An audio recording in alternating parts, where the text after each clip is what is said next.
جی تو گائز کیسے ہیں آپ؟ ٹھیک ٹھاک ہیں؟ آج آپ کی خدمت میں حاضر ہوئے ہیں کاشف اور افاق ولاگ کے ساتھ. آج کا جو ولاگ ہے بڑا اسپیشل ہے, ہم آپ کو بتا رہے ہیں. دیکھیں نارملی ہم ولاگ بناتے ہیں کرکٹ کے اوپر, فنی کلپس بناتے ہیں, آپس میں مستیاں کرتے رہتے ہیں, لیکن آج جو ہم آپ کو ولاگ بنانے جا رہے ہیں, جو ہم آپ کو آج انفارمیشن دینے جا رہے ہیں, اس کے اندر ہم نے ایک ایسی شخصیت کو مدعو کیا ہے, ایک ایسی شخصیت کو بلایا ہے جن کی آن گراؤنڈ ریئلٹیز کے اوپر, کرنٹ افیئرس کے اوپر, پالیٹکس کے اوپر, اور جو بھی ہمارے اکنامیکل حالات ہیں, جو بھی سرکمسٹانسز ہیں, اس کے اوپر ماشاءاللہ ان کی بہت زیادہ گرپ ہے. آلریڈی وہ خود بھی میڈیا سے اٹیچڈ ہے ماشاءاللہ, مین سٹریم میڈیا میں بھی ہیں اور یوٹیوبر بھی ہیں ماشاءاللہ بڑے اچھے, اور پاکستان کے اندر انہوں نے بہت زیادہ ٹریول بھی کیا ہے, پاکستان کے جغرافیے کو بھی بڑی اچھی طرح جانتے ہیں, اور ماشاءاللہ ان کے ہر شعبے کے اندر بڑی زبردست گرپ ہے. اسلامک پوائنٹ آف ویو سے بھی اگر آپ بات کریں, سپورٹس کے اندر اگر آپ بات کریں, پولیٹکس کے اوپر آپ بات کریں, تو ایک ہی ایسی پرسنالٹی ہے جو ان سب چیزوں کا آنسر کر سکتی ہیں. دیکھنے میں تو ماشاءاللہ وہ بڑے ینگ لگتے ہیں, بڑے سمارٹ لگتے ہیں, لیکن جو اللہ تعالیٰ نے جو ان کو برین دیا ہے, جو ان کو جو صلاحیتیں دی ہیں, میں کہتا ہوں با کمال ہے. آج ہم آپ کو ملوانے جا رہے ہیں, واہ بھائی واہ, سکندر شہباز بٹ صاحب. سر کیسے ہیں آپ؟ سر السلام علیکم. سب سے پہلے آپ کو, آپ کے ویورز کو, اور جو آپ نے بڑی تحمید باندھی ہے اس کے لیے آپ کا شکریہ. میں اس پہ یہی کہوں گا کہ وہ اتنے جو ہے وہ الفاظ میں ڈیزرو نہیں کرتا جتنے آپ نے ادا کر دی ہیں, اور آپ نے میرے اوپر بوجھ ڈال دیا کہ اب میں جو ہے وہ اس کے کم از کم اس کے سٹینڈرڈ کو میٹ کروں جو آپ نے میرا انٹروڈکشن کروایا ہے. تو اس کی جو ہے وہ سب سے بڑی نشانی ہے کہ میں نے آج تک جو ہے وہ پولیٹیکل ولاگ اپنے چینل پر, اپنے میڈیا پر نہیں کیا, بلکہ میری زندگی کا پہلا پولیٹیکل ولاگ ہے جو میں آپ کے ساتھ کر رہا ہوں. جی سکندر بھائی, یہ جو آج کا واقعی ولاگ ہے, میں گائز آپ کو یہ بتانا چاہ رہا ہوں, کاشف اس بات سے ایگری کریں گے کہ اس ولاگ کو بنانے کا مقصد یہ ہے کہ جو ہماری جو تھوڑی سی آڈینس ہے, اللہ کرے وہ آڈینس بڑی ہو جائے, ان کے ویوز کے بعد ان کی جو ان پٹ جو ہونے جا رہی ہے, جو ہم یہ بتانے جا رہے ہیں ہمارے ویورز کو, کہ بیسیکلی سر سوال یہ ہے اپنا بٹ صاحب, ہم یہاں سے سٹارٹ کریں گے کہ آپ نے جو ہمیں اویئرنیس دینی ہے, جو آپ کو مدعو کرنے کا, بلانے کا مقصد یہ ہے کہ لوگوں کو اویئر کریں, لوگوں کو یہ چیز بتائیں کہ یار ہم کہاں پہ سٹینڈ کر رہے ہیں. ہمارے جو ینگ لڑکے ہیں جیسے ماشاءاللہ کاشف ہے, میں, ہم نے بیسیکلی یوٹیوب یا میڈیا کو ایک شوق تھا, اس کو سٹارٹ کیا ہے, یا دوسرے شعبوں میں لوگ اپنی اپنی جابس کر رہے ہیں, اپنے کام کر رہے ہیں. تو یار کیا یہ مطلب کیا سچویشن ہے کہ لوگوں کو غیر یقینی کی صورتحال کا سامنا ہے.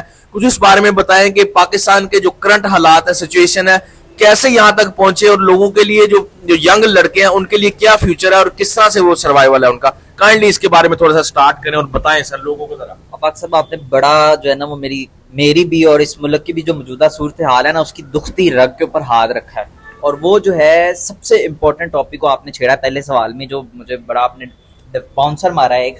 اب میں آپ کو اس کا جواب بھی بڑا تفصیل سے دوں گا, اور بڑا جو ہے وہ ڈیپ کویسچن کیا آپ نے کہ پاکستان کی موجودہ صورتحال, اگر میں اس کو سمپلیفائی کروں آڈینس کے لیے, اور اس میں نوجوانوں کا کردار, یہی آپ کا سوال. جی بالکل ایسے ہی ہے, کیونکہ آپ کو پتہ یوتھ, آپ نے مجھے خود بتایا کہ یوتھ جو ہے نا اس ملک کا, وہ بھی بتائیں کہ کتنے ملک کی, دوسرے ملکوں کی یوتھ ہے, اور ہمارا کہاں پہ ملک سٹینڈ کر رہا ہے. دیکھیں جی, ایک تو الحمدللہ پاکستان جو ہے وہ دنیا کا ینگسٹ کنٹری ہے. ینگسٹ کنٹری ان سینس کہ ہمارے ہاں ایوریج ایج جو ہے وہ 20 ایئرز اولڈ ہے, یعنی کہ پاکستان کی جو اکثریتی آبادی ہے وہ 20 ایئرز اولڈ سے لے کے 30 کے درمیان میں ایگزسٹ کرتی ہے. نمبر 1. نمبر 2, یورپ اور امریکہ کے اندر جو ایوریج ایج ہے وہ ان کی 60 پلس ہے. آپ دیکھیں کہاں 60 پلس وہ بابے, اور کہاں ایک یوتھ جو کہ ایک ہیوج جو ہے وہ کہہ لیں کہ اللہ تعالیٰ کا ایک ہمارے اوپر کرم ہے کہ ہمارے پاس اتنے زیادہ ینگسٹر موجود ہیں کہ جو ایک انقلاب برپا کر سکتے ہیں دنیا کے اندر ہر فیلڈ کے اندر, ٹھیک ہے. لیکن ہمارے ہاں وہ شاعر نے کہا ہے نا کہ برباد گلستہ کرنے کو ایک ہی الو کافی ہے, ہر شاخ پہ الو بیٹھا ہے, انجام گلستہ کیا ہوگا. تو ہم نے جو ہے وہ جس طرح اپنے باقی ریسورسز کو ضائع کیا ہے, اپنے جو ہے وہ جغرافیہ کو ضائع کیا, اپنے موسموں کو ضائع کیا, اپنے پانیوں کو ضائع کیا, اسی طرح سے ہم نے اب آ کر اپنی یوز کو بھی ضائع کر دیا. پاکستان ٹوڈے کی رپورٹ ہے, کوٹ کر رہا ہوں, آپ جا کر سرچ کر سکتے ہیں کہ 13.8 ملین لوگ جسٹ 2023 سے لے کر 2024 اپریل تک پاکستان سے برین ڈرین ہوا ہے, اور ان میں جو ہے وہ 60 لاکھ کے قریب وہ لوگ ہیں جو کہ آپ کے ڈاکٹرز ہیں, انجینئرز ہیں, آپ کے فزیشنز ہیں, اور پاکستان کی ٹاپ یونیورسٹیز کے ٹاپرز ہیں.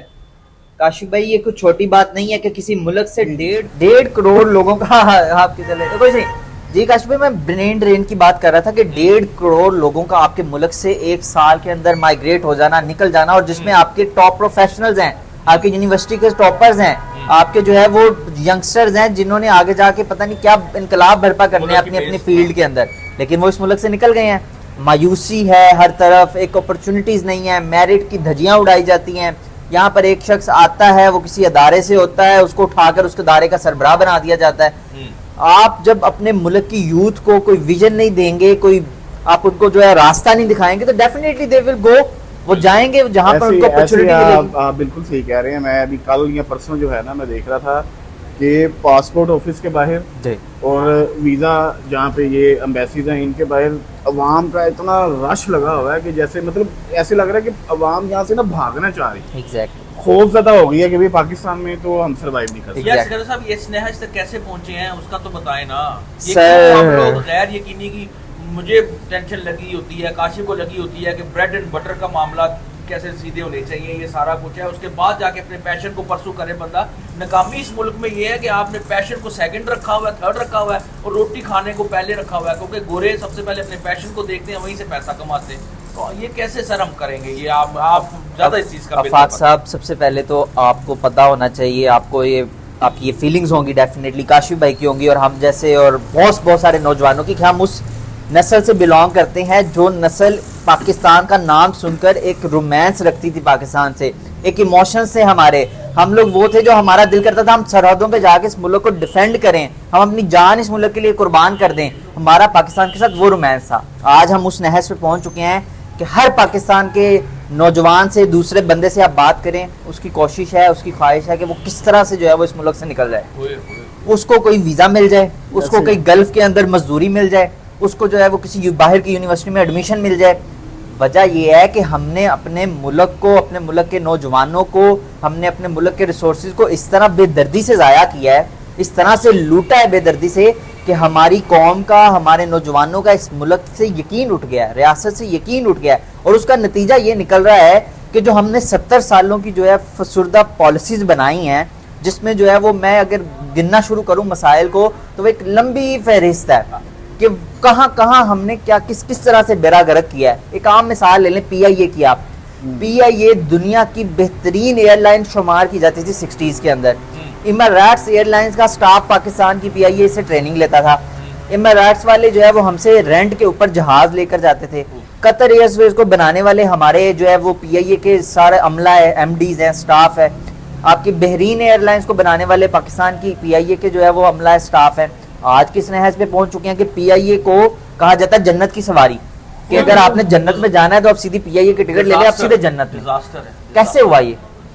रेलवे को देख लें आप यार, कोई किसी भी सिस्टम को आप देख लें, कोई भी अदारा ठीक प्रॉपर काम कर ही नहीं रहा। आप ये देखें कि हमारे कितने नौजवान जो है ना डंकी के चक्कर में पड़ गए। यार वो इतना पैसा भी देते हैं, उनके साथ स्कैम्स भी होते हैं, अपनी जान का रिस्क भी लेते हैं, कई जहाज डूब भी जाते हैं समुद्र में, खानदान के खानदान उजड़ जाते हैं। मगर सर ये चीजें सब वैसे वो देखेंगे, ये हम शौक से करते थे कि रेल पे बैठना, हमने जहाज का सफर करना। अब ये वो चीजें हो गई हैं कि ये आप वही कहते हैं कि ये जन्नत की सवारियां बन गई हैं कि यार हमने रेलवे के इतने हादसात होते हैं। ये यार आप इसका कसूरवार किसको कहते हैं? कि ये इदारों की इंटरवेंशन है। अफाक साहब, मसला ये है कि हमारे यहाँ जाके हमारा जो है ना ये मसला ये है कि हमारे यहाँ हर अदारा दूसरे का काम तो करना चाहता है, वो अपना काम नहीं करना चाहता। पार्लियामेंट चाहती है कि वो जुडिशरी को कंट्रोल करे, जुडिशरी के फैसले वो करे, वो पार्लियामेंट में कानून साजी के ऊपर ध्यान ना दे। जुडिशरी चाहती है कि वो बैठ के लेजिस्लेटर का काम करे, वो बताए कि मुल्क को किस तरह चलाना है, कौन से कानून की तशरी क्या है, कौन सा कानून पे किस तरह अमल दरामद होना है। वो इंसाफ देने का काम अवाम को ना करे।